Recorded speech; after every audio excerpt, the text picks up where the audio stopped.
साम्राज्य एवढं रचून आमच्या बारामतीचा देवच गेला आता. कधी भेटायची अजितदादा तुम्हाला म्हणजे? आम्ही जायचो ना दादांकडे कधी अर्जही घेऊन. आता आम्ही कुणाकडे जायचं?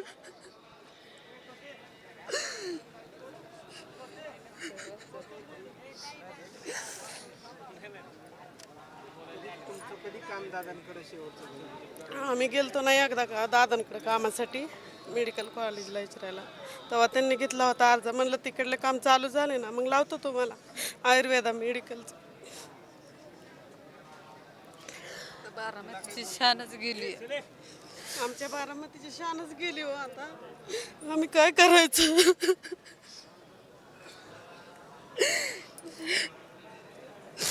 देव माणूस होता आमचे दादा.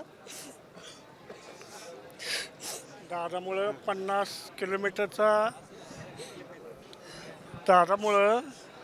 50 किलोमीटर अंतराच्या प्रवासात एवढा विकास झाला आहे की लोकांनी गुंठा 2 गुंठ जागा घेऊन आपले उद्योग व्यवसाय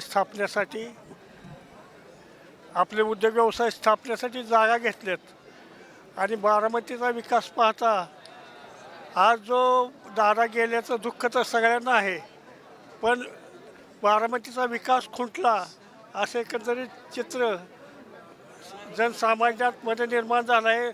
लोकांच्या मनामध्ये एक भावना निर्माण झालेली आहे. त्यामुळं दादामुळं फार मोठी पोकळी निर्माण झाली आहे. दादाच्या जाण्यानं बारामती आणि इंदापूर, फलटण, माळशिरस तालुक्याचा विकास खुंटलेला आहे असं एकंदरीत चित्र जनसामान्यांच्या मनामध्ये निर्माण झाले आहे. धन्यवाद. मी सांगलीवरून आलेलो आहे, सांगली कुंडलवरून. मी 200 किलोमीटरवरून आलेलो आहे. खरं तर दादा म्हणजे सामान्य कुटुंबातल्या ज्यांची कशाचीही राजकीय पार्श्वभूमी नाही अशांना समाजकारणात, राजकारणात नेतृत्व देणारं एक विद्यापीठ होतं. दादांच्या जाण्यानं बारामतीच नव्हे तर उभा महाराष्ट्र पोरका झालेला आहे. प्रचंड वेदना. मी 200 किलोमीटरवर येत असताना ठिकठिकाणी दुकानदार, जी काही माणसं आहेत ती रस्त्याला गाडी उभा करून, मोटरसायकल उभा करून रडत बसलेली मी 200 किलोमीटरच्या परिसरामध्ये किमान 50 बघितली. आता ह्या माऊलीच्या डोळ्यातलं पाणी बघितलं. महाराष्ट्रात वसंतदादानंतर अजितदादा, आज तुम्हीसुद्धा डोळ्यातले पत्रकार बांधव अश्रू पुसताय. माझ्या डोळ्यातल्या अश्रूंना मी रोखू शकत नाही. अशी भावना महाराष्ट्राला खरं तर संकटात नीतीने टाकलं आहे. या महाराष्ट्राला शाप आहे काय? आमच्यासारख्या ह्या लोकनेत्याला हिरावून नेण्याचा महाराष्ट्राच्याकडं नीतीकडं अधिकार नव्हता. नीती एवढी क्रूर का झाली? खरं तर 70 वर्षाचा काळ लागतो अजितदादांसारखं नेतृत्व तयार व्हायला. अरे बारामतीत आल्यानंतर घरामध्ये कसा आपण झाडू मारतो तसा प्रत्येक रस्त्यावर झाडू मारला जातो. याचं फक्त प्रेरणास्रोत माझे अजितदादा आहेत. दादांना नजर लागली आणि महाराष्ट्राचं खरं तर हे आज महाराष्ट्राच्या दृष्टीनं हा काळाकुट्ट दिवस आहे. इतकी लोक स्वयंस्फूर्तीने येत आहेत. विटा असेल, पंढरपूर असेल, नाशिक असेल, पुणे असेल, जिथं जिथं माणसं आहेत, जी संवेदनशील, ज्यांच्या आत हृदय आहे ना, ती माणसं येत आहेत आणि दादांना विनम्र अभिवादन करतायत. आम्ही पुण्यामधून आलेलो आहेत. असा प्रकट वक्ता आणि स्पष्ट वक्ता पुन्हा कधी होणे नाही. माऊली दादा तुम्ही आम्हाला सोडून गेले. दादा तुमच्यामुळं दादा प्रत्येक शब्द तुम्ही माझा ऐकत होते.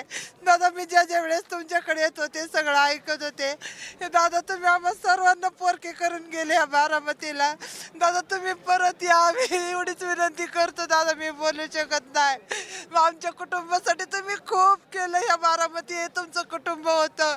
दादा ह्या महाराष्ट्राला तुम्ही पोरकं करून गेले. दादा तुम्ही परत या ना दादा. ही जी आमच्या माऊलीची भूमिका ही कोणत्याही नेत्याला जमत नाही. नेते अनेक होतात परंतु अजितदादा हे जनसामान्यांच्या चुलीपर्यंतचा आवाज होते. माऊली अशा पद्धतीनं आम्ही पुण्यावरून आलेलो. लोकभावना तीव्र आहेत. दादा आमचे बारामतीचे दादा होते. दादा खूप प्रेम करायचे आमच्या बारामतीवर, खूप प्रेम करायचं. आम्हाला एवढं वाईट वाटायला लागलं. आमचे दादा आमच्यातून सोडून गेले. आमचा विश्वास बसत नाही की बाबा हे कसं झालं. दादा तुम्ही परत या. आम्ही पोरकं झालो, बारामती आमची पोरकी झाली.